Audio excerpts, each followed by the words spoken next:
The land had been derelict for quite a long time. It was originally a brick field and then a landfill site. It came up for sale in 2008.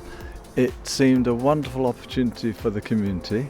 I thought it would be good to try and get people together to see if we could buy the land. I'm the countryside officer at Chichester Harbour. We were really able to bring in the expertise to help guide the community through the process, really.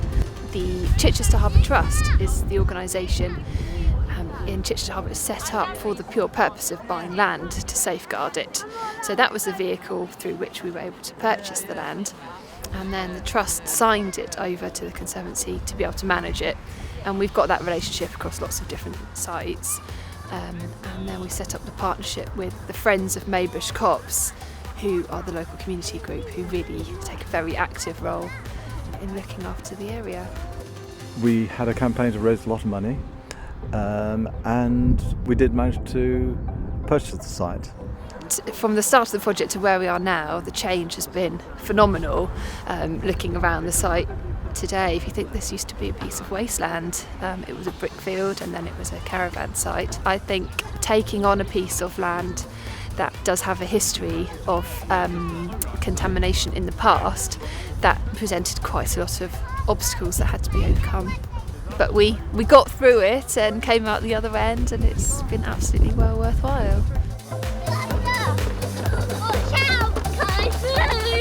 I think it has an enormously important community aspect to it, because people need somewhere where they can meet their neighbours and socialise with their neighbours. And if you don't have somewhere like this, you often don't meet the people that you live with. So it has provided us with a way of socialising with our neighbours and building those connections in the community.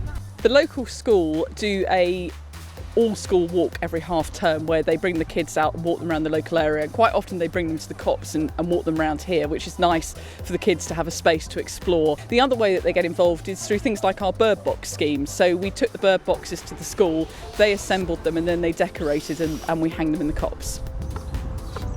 I think it's absolutely vital for all children, because as we know, recreation areas are in decline, and also with new build houses the gardens are a lot smaller, and so there are less opportunities for children to be outside, and something like this work party provides a really brilliant opportunity for kids to come and to have somewhere where they can explore safely and just get involved in digging up the wood chip and cutting back a few plants and things in an area where it doesn't matter if they cut the wrong thing or dig in the wrong place, because it's a natural area.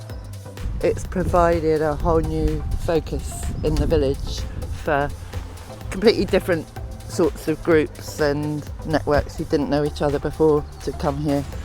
It's like fantastic seeing all these young trees. It's really becoming a woodland now.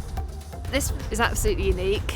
We've not been involved in anything like this before that's got the community involvement, because it really is driven by the community for the enjoyment of the community. And it's quite exceptional, really.